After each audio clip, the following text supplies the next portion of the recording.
Have you ever been in a meeting where someone is finally sharing a brilliant idea? You see them leaning forward, their eyes bright with excitement, but just as they reach the most important part of their point, someone else crashes in. They talk over them, hijack the focus, and leave the original speaker standing there in total silence. It is a deeply frustrating experience to watch. You want to say something, but you might be afraid. However, by staying silent, you are allowing power players to treat the conversation like a competitive sport, rather than a collaborative space. Today we are going to learn a vital communication skill that does more than just protect your own time. We are going to learn how to become a social shield. By acting as an advocate for others who get interrupted, you can instantly elevate your social authority, establish a fair environment, and win the deep appreciation of those around you. Before we look at our scenarios, we must understand who we are dealing with. Broadly speaking, interrupters fall into two categories. First, there is the enthusiastic interrupter. They are fast-paced thinkers. They jump in because they are excited or want to finish your sentence to show they are listening. Second, there is the power player. This person interrupts to establish dominance. They want to redirect the conversation to their own agenda or hijack credit in front of an audience. When you act as a social shield, your strategy will change depending on which type of person is cutting others off. Let us look at two real-world cases. Imagine you are in a high-stakes professional environment. You are sitting at a long table with your team and your manager. He starts to explain a complex cost-saving measure. Suddenly, Sarah, a known power player, cuts him off. Actually, Sarah says, the real issue isn't the budget, it's the marketing strategy.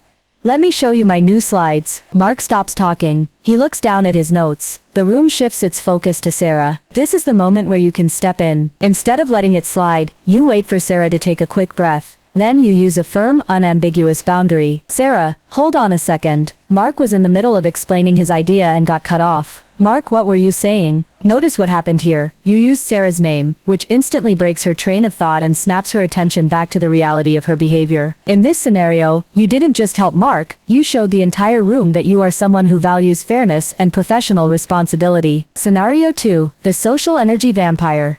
Now let's imagine a different setting. You are at a dinner with a group of friends. One of your quieter friends, David, is trying to tell a story about a difficult situation he is facing. He is looking for support. One of your quieter friends, David, is trying to tell a story about a difficult situation he is facing. He is looking for support. But another friend, who we might call an enthusiastic interrupter, keeps jumping in to tell a similar story about themselves. Every time David starts a sentence, the other friend says, "Oh, that happened to me too. One time I was in Paris." The vibe is warm, so you don't want to use a high assertiveness script that might seem cold. Instead, you use a high charm technique. That sounds like a great story, but let's let David finish his thought real quick, and then I'd love to hear your take on it. This works brilliantly, because it validates the interrupter's urge to speak without surrendering the floor. The power of the nonverbal shield. Sometimes you can be a social shield without saying a single word. Sometimes you can be a social shield without saying a single word. Your body language can block an interrupter before they even finish taking a breath. If you see someone about to cut off a friend,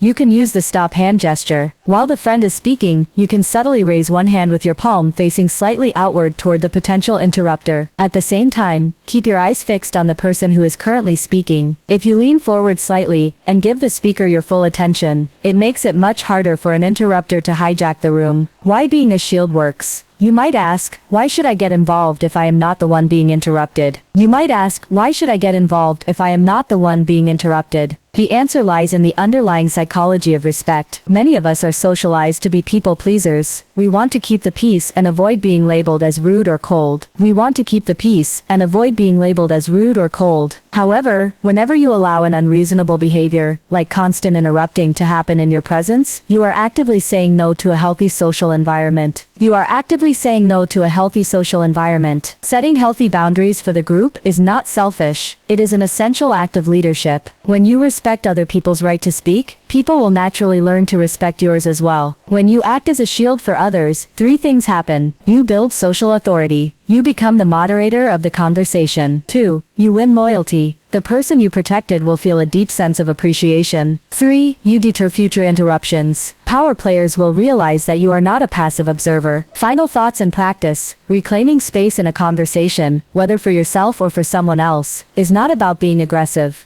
Reclaiming space in a conversation, whether for yourself or for someone else, is not about being aggressive. It is about clear communication and self-respect. Being a social shield is a practical skill. It functions just like a physical muscle. Start small. Practice these phrases in low-stakes situations first, like casual chats with family. Remember, your ideas, and the ideas of those around you, deserve to be heard. Stand up for the quiet voices in the room today. You deserve a fair conversational environment, and so do the people you care about.